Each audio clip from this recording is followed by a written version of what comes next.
Alaikum wa rahmatullahi wa barakatuh.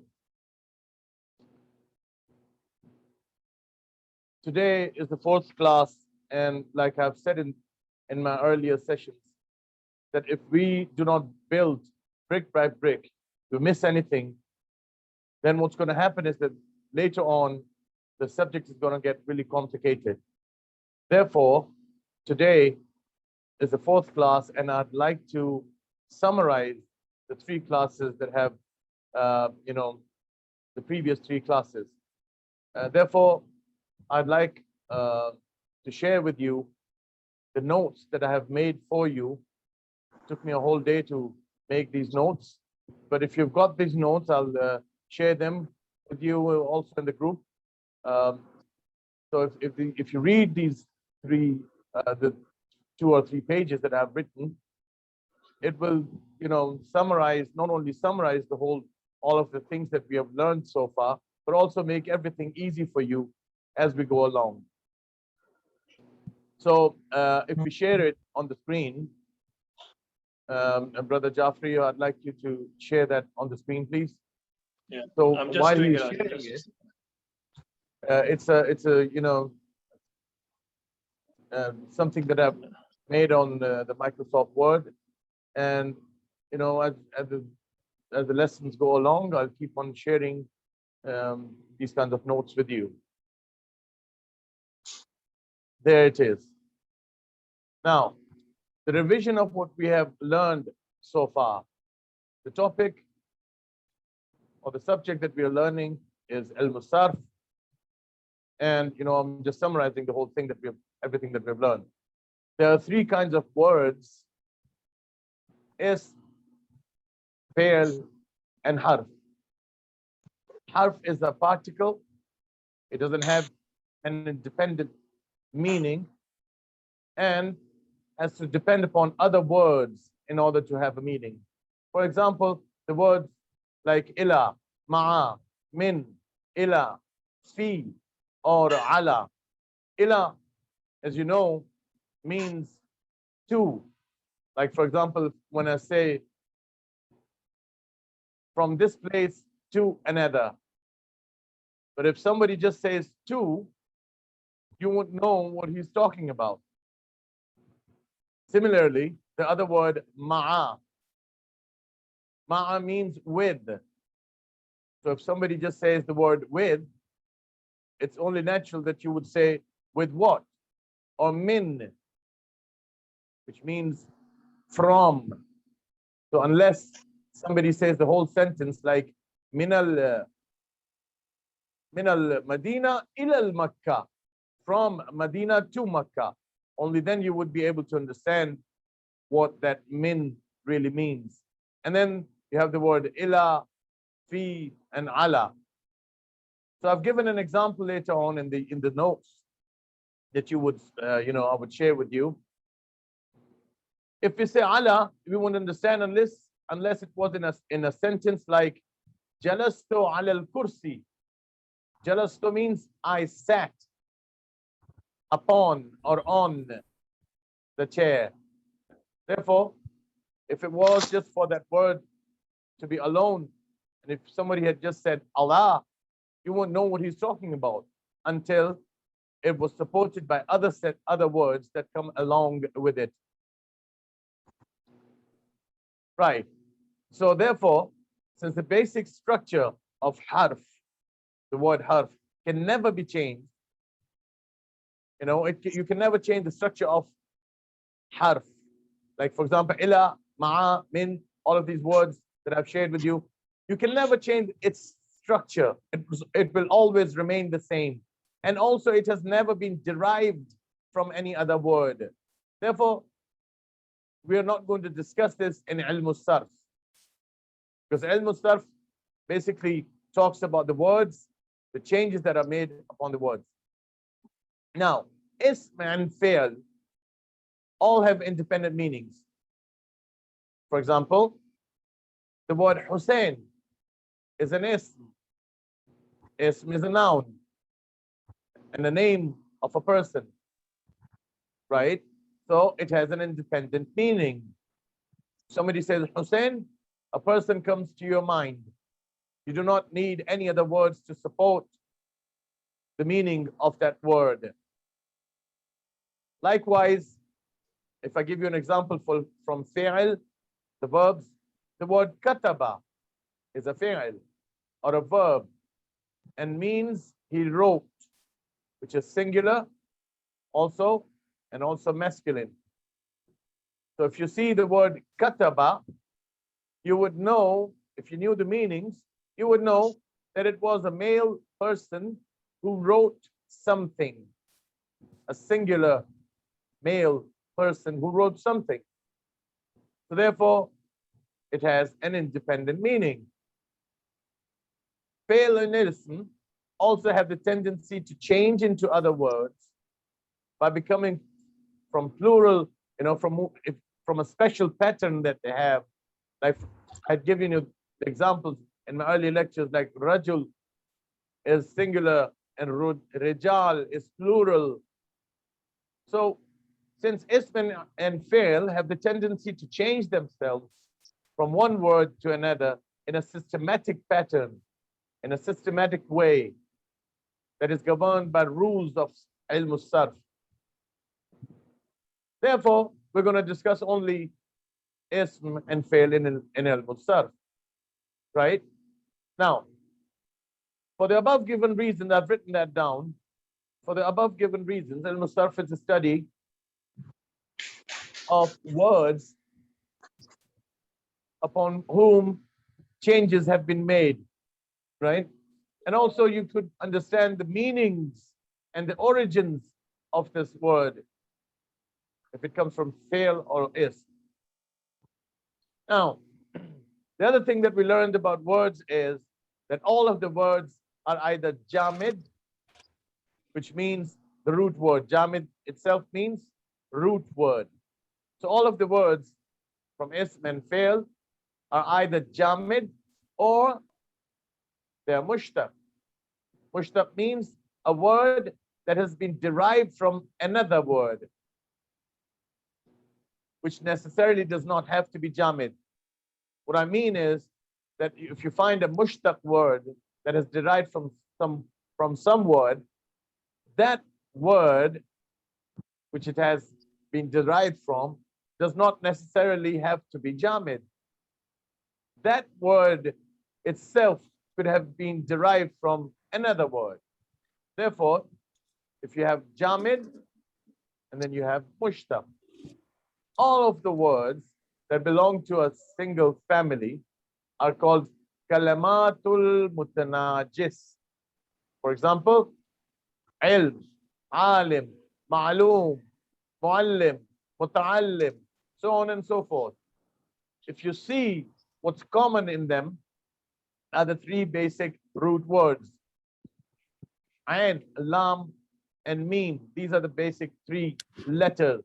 Ilm is the main root word of all of these other words that you see that come along with it. So therefore, all of the words of a single family are called hurufe mutanajis. All of the words of ism and fail now are categorized into three segments, right? Thulathi mujarrad, rubai mujarrad, and khumasi mujarrad. Thulathi mujarrad means a word that consists of three root letters. A word that consists of three root letters is called thulathi mujarrad. The word that consists of four root letters, is called rubai mujarrad, and khumasi mujarrad is the word that consists of five root letters. Now, to further understand thulathi mujarrad are the words that consist of three main letters, like I said, like, for example, sajada, or abada, or kataba, or allama, or nasara, or daraba. If you see that all of these words that you see before you consist of 3 letters. And all of these 3 letters are the root letters of the word that you see upon your screen, right? Now, a lot of words in Arabic language derive from thulathi mujarrad. So it is something that's very necessary to learn. Now, rubai mujarrad are 4-letter words like Ja'far and khumasi mujarrad. I've given a single example of safarjal. But then in khumasi mujarrad, you need to understand the khumasi mujarrad does not exist in ism or fi'l. That means that all of the words, if you have a 5-letter word, 5 letters that are root letters, if you could see a word that has 5 root letters in it, it can never be ism or fi'l, right? It's only ism. Sorry. If you see a 5-letter, let me say it again. If you see a 5-letter word that has 5 root letters in it, it will never be a fi'l. Only ism, you can say that in ism you can have a 5-letter word, not in fi'l. In fi'l you can only have thulathi mujarrad or rubai mujarrad. Now, we move on further on and we say that in words, in ism and fi'l, you have either huruf asli or huruf zaid. What does huruf asli mean? Huruf asli means the original, the main letters, the root letters. And huruf zaid means the letters that are added upon the huruf asli. The letters that are added upon huruf asli are called huruf zaid. For example, in nasara, you find that noon and sad and ra are the root letters of the word nasara. Even though the word nasir, now this is a little bit tricky, but you need to understand. And you would understand instantly the difference between zaid and asli. See the word nasir, and you know that the root letters in nasir are noon, sad, and ra. So what is this alif doing there? This alif that you see after noon is harf zaid. And since alif is a harf zaid, therefore nasir is also thulathi mujarrad, because the 3 root letters that you see on your screen are noon, sad, and ra. Alif is an extra word that comes along with the root letters. Therefore, nasir also is thulathi mujarrad. Now, we have come to the most important section of our lessons, which is awzanul kalimat. Like in Urdu, awzan is the plural of wazn. Wazn is weighing. So by listening, by reading these words, you can understand that somehow or the other, we're talking about weighing the words. How can you weigh them? Well, the most important of all, as you can see on your screen, are all, like I've said, are awzanul kalimat, which can be called the templatic system. It is a kind, sorry, there's a misprint there, a kind of a scale upon which, if we weigh a word, then you could get the meaning of it. This helps us to understand, to an extent, the origins, structure, and also the meanings of the words.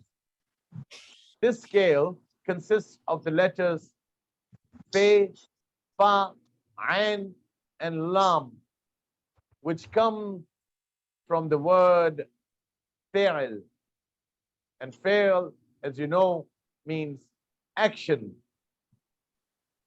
Now, we could have said that we can weigh Allama with kataba, and kataba with nasara, and nasara with dhahaba, so on and so forth. Why do we have fa'ala? One of the reasons is that you can understand the meanings of the words if you have memorized the meanings of the words from the scale. And if you know the structure and the patterns that exist in this scale or in this awzanul kalimat or templatic system, if you understand completely the pattern of the words, the meanings of the words, and then you put another word, a similar word next to it, you would instantly know what it means, right?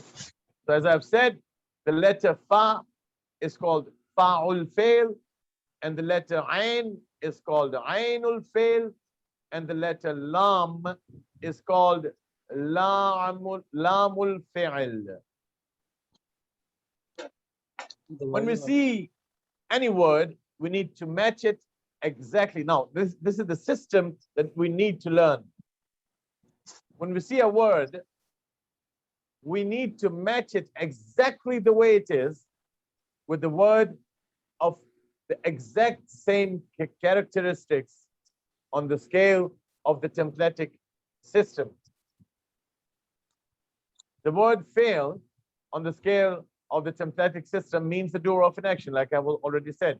If we compare and match the word sajid, for example, with the word of one of the exact same characteristics on the scale, which is fa'il, right? Take that word fa'il from the awzan al-kalama, from the templatic system, from that scale, you put the word sajid next to fa'il, and as you know, what does fa'il mean? If you knew that fa'il means a doer of an action, you would know what sajid means. Sajid, you see the word fa'il, which is exactly the same, holds the same characteristics as sajid, fa'il, sajid, same characteristics. You put them together, and you know the meaning of fa'il is doer of an action. So when you see the word sajid, you put it next to fa'il, you instantly know that it means that it is someone who is doing a sajda. Sajid means somebody doing a sajda. Likewise, katib, someone who's writing something. The writer, referring to someone who's writing, right? He is the writer. We say he is huwa katib, right? Now, similarly, if you match the word masjood with the word maf'ul, what does maf'ul mean? If you take out the word maf'ul from the templatic system that we are going to learn later on, all of the words from there, you're going to learn them later on.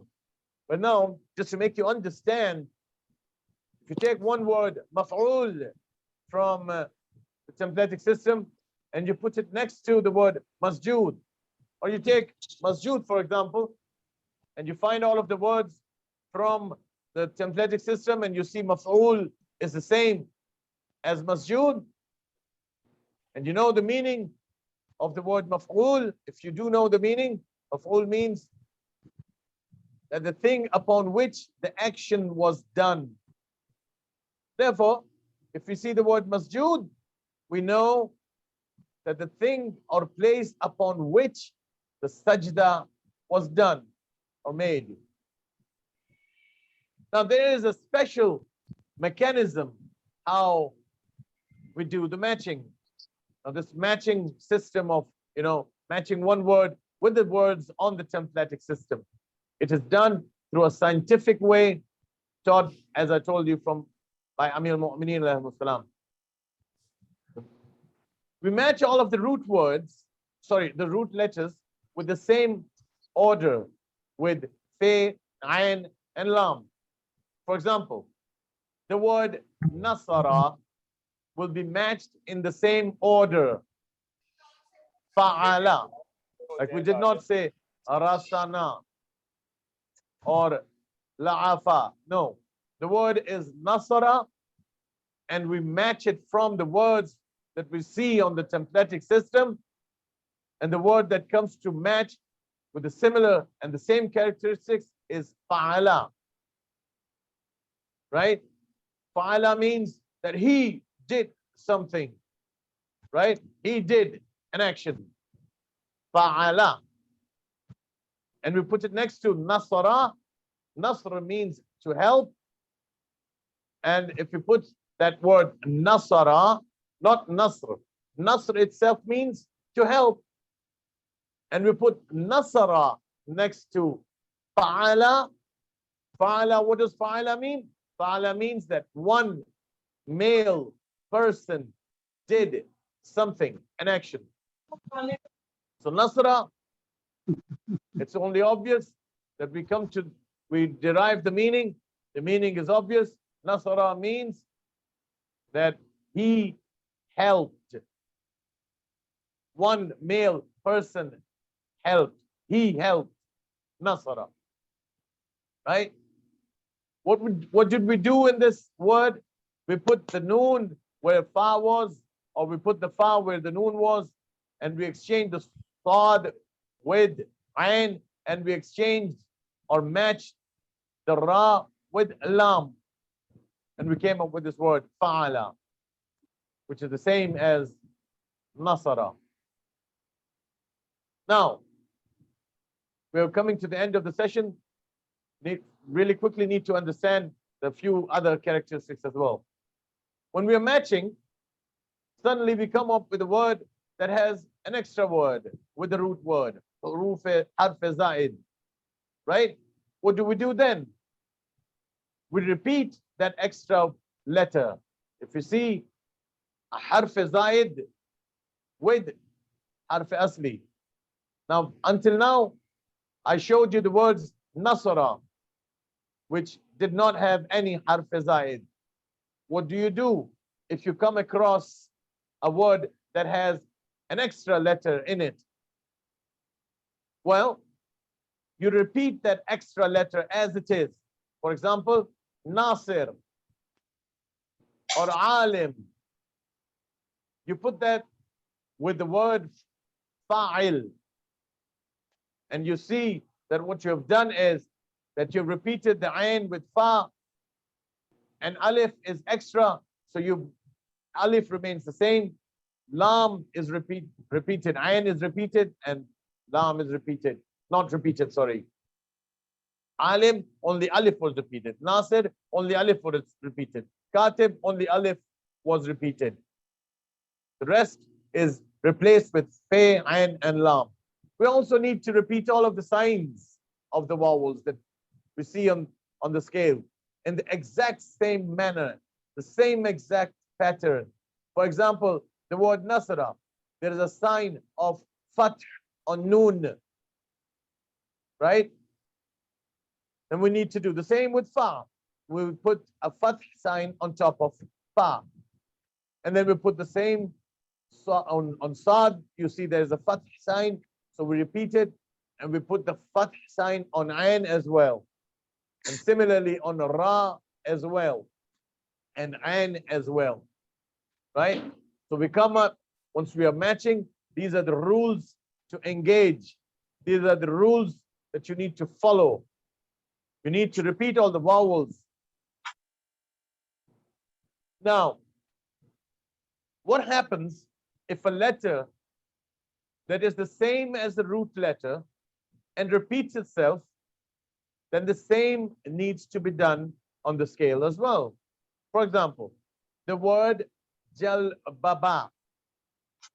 Now, the Jal Baba, this is the word that you see on your screen, Jal Baba. Now, Jim, Lam, and Be are the root letters.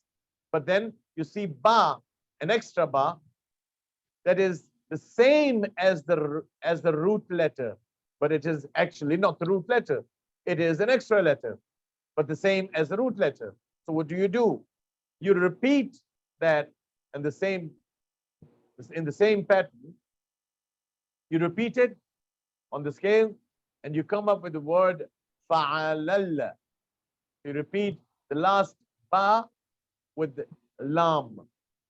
So you see that the jim has been replaced with fa, the lam has been replaced with ain, the bay has been replaced with lam, but then the extra letter, ba, that comes in the end is replaced again with lam.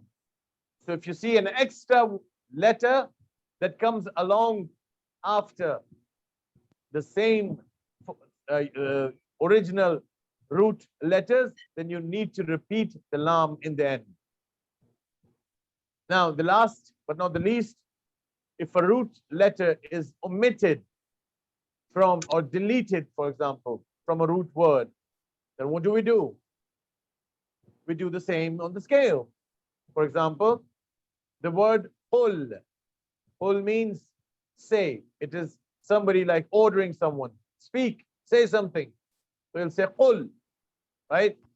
Also in the Quran, when you read so many times, when you will see the word qul, you should know that it originated from the word qawl. But then the waw in it was omitted or deleted. Therefore, by following the same pattern, we remove the ain from in between. Because waw was deleted or omitted from in between. Therefore, we do the same on the scale as well. And we say qul is, when we match it with this, is the same as full. And waw, ain in full, you see, does not exist because the waw was deleted from all. So that's basically what it is for today. So if there are any questions, I'd like to close today's session, please.